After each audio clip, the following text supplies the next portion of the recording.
What cultural factors helped or hindered the conduct of your job as women leaders? Were there obstacles that you believe uh, seem only women face? And how did you overcome them? Well, this is just an observation. Like, in Congress, naman how it is, diba? People tend to be very dramatic when they offer their opinion, etc. But when it's a male who is so passionate about his idea, people would clap and say, wow, good job. But when it's a woman who has the same level of passion in her delivery of her opinion, people would say, oh my God, she's angry. And it comes off as negative. I mean, I'm sure Gov Kaka experienced this many times in Congress. And people would sometimes text me and say, okay ka pa ba dyan? Yung puso mo or whatever, nakakatakot ka pala, things like those. When in fact, I'm like, huh?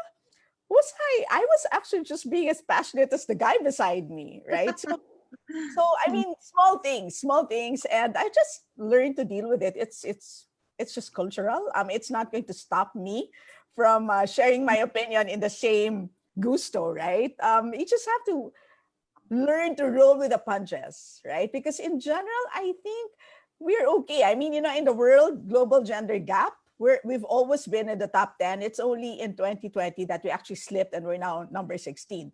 Every time I see that statistic, somehow I kind of feel like it's true. Of course, I'm not saying that there are no problems. There's still are problems. There's still domestic violence against women, etc., etc. But pretty much, as a leader, I feel like somehow, compared to other countries, I believe that we are relatively empowered, and I appreciate that.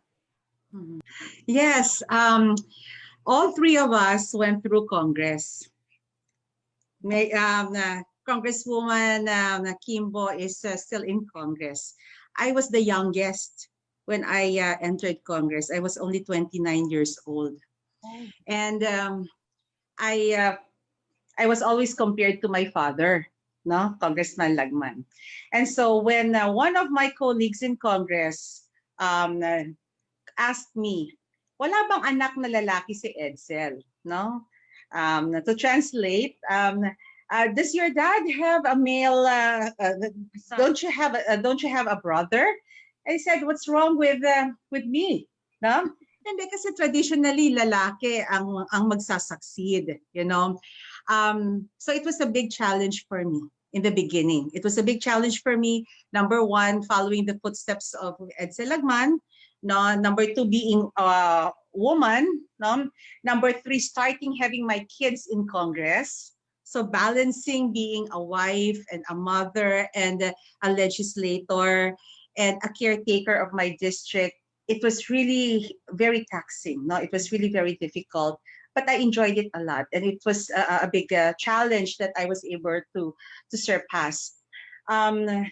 So I think in the beginning, Marites, I needed to show that I have masculine traits, no? So that I can be inside the gang. No, mabuti nga ngayon 70 plus na, noon kami less than 20 ang babae. Less than 20 congresswomen.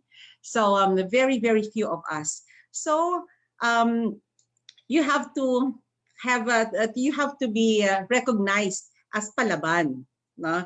To be respected. Okay, but once you are there, no, you can now show off your feminine side or your natural side. But here as mayor, I think sa Congress ganon ang culture. But as mayor, I think we are very effective. We are very we don't need to exude masculinity or have masculine being macho at all. Okay lang na maging feminine, maganda nga yun kasi babae ka, hindi ka papainumin, no? Pag pumunta ka sa gatherings, walang expectations sa'yo na makikipagtagayan ka, no? So I think that's good for me. So culturally, there are advantages and disadvantages, but I think it is just how you present yourself. And I think pag totoo ka sa sarili mo and you respect yourself for being unique, I think people will also see that and eventually will also respect you for who you are. Una, tingin ko cultural na effect sa leadership nating lahat, no. I think just like all the panelists have said, no, we have experienced, all of us have experienced yung mga stereotypes of being feminine and being masculine. Some of it we use to our advantage, some of it tingin natin nga naging distinctive na edge natin. But I think what's more important is that because we go through these kind of cultural challenges, tingin ko buhay pa rin yung karanasan na wag ka muna mag-aral, anak na babae, si kuya muna kasi siya yung lalaki sa bahay natin. Nararanasan ko pa yun hanggang ngayon dito sa Dinagat, no? Kapag humihingi ng scholarship grant, etc. Si kuya muna kasi lalaki siya, may maririnig mo pa rin yan. Kaya tingin ko, sa pagiging leader, in the end, hindi lang din sapat yung magiging, I think, no, yung even if you believe in good governance and you want to do your mandate and you don't want to steal money from government, you don't want to be corrupt, yung mga ganyan, medyo bitin yan. There's still a challenge for all of us to create spaces for more women to participate, for more girl child to dream to becoming Mayor Trina, Mayor Crizel, Congresswoman Stella. Kailangan nangarap palagi ang mga kabataan babae. In the same way that LGBTs need to sit on the table and talk and decide with us.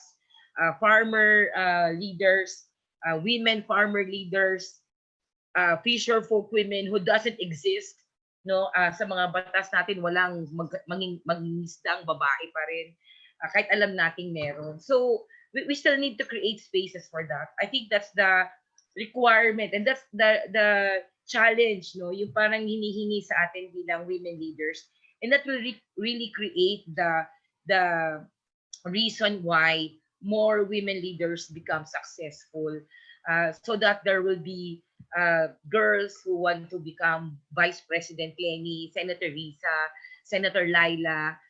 Belated happy birthday, Senator Laila. Malamang makikinig ka.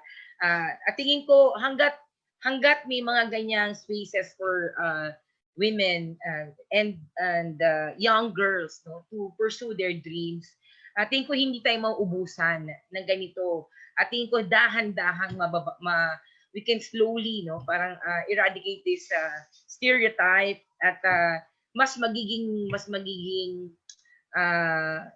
really parang mas mararanasan ng lahat yung although tama si Kong Stella, compared to other countries, we already have a lot of victories in terms of our advocacy for equality, but we still have to push more and make sure that spaces like this are always created.